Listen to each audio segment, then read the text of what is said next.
Deuxième épître de Paul aux Corinthiens, chapitre 2. Mais j'avais décidé ceci en moi-même, que je ne retournerai pas chez vous dans la tristesse. Car si je vous rends triste, qui est alors celui qui me rend content, sinon celui qui a été rendu triste par moi?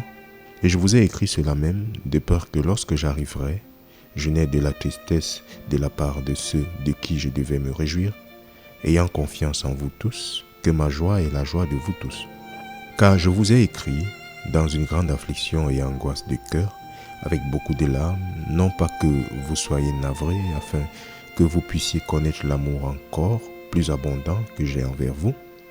Mais si quelqu'un a causé du déchirement, il ne m'a pas blessé, sauf en partie, pour que je puisse ne pas vous surcharger tous.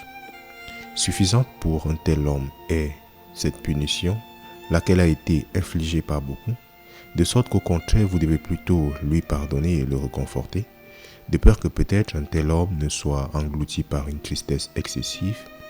C'est pourquoi je vous implore que vous confirmiez votre amour envers lui. Car c'est à cette fin aussi que je vous ai écrit, pour que je puisse savoir en vous mettant à l'épreuve si vous êtes obéissant en toutes choses. À celui à qui vous pardonnez quelque chose, je pardonne aussi, car si j'ai pardonné quelque chose, à qui je l'ai pardonné à cause de vous, je l'ai pardonné en la personne de Christ. De peur que Satan ait un avantage sur nous, car nous ne sommes pas ignorants de ses machinations. De plus, lorsque je vins à Troas pour prêcher l'évangile de Christ et qu'une porte me fut ouverte de la part du Seigneur, je n'avais aucun repos dans mon esprit parce que je ne trouvais pas Tite, mon frère, mais prenant congé d'eux, j'allais de là en Macédoine.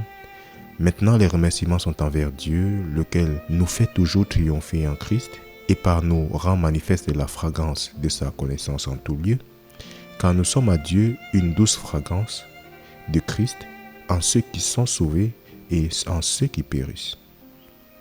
À l'un, nous sommes une fragrance de mort vers la mort, et à l'autre, la fragrance de vie vers la vie, et qui est suffisant pour ces choses. Car nous ne sommes pas comme beaucoup qui corrompent la parole de Dieu, mais comme avec sincérité, mais comme de la part de Dieu à la vue de Dieu, nous parlons en Christ.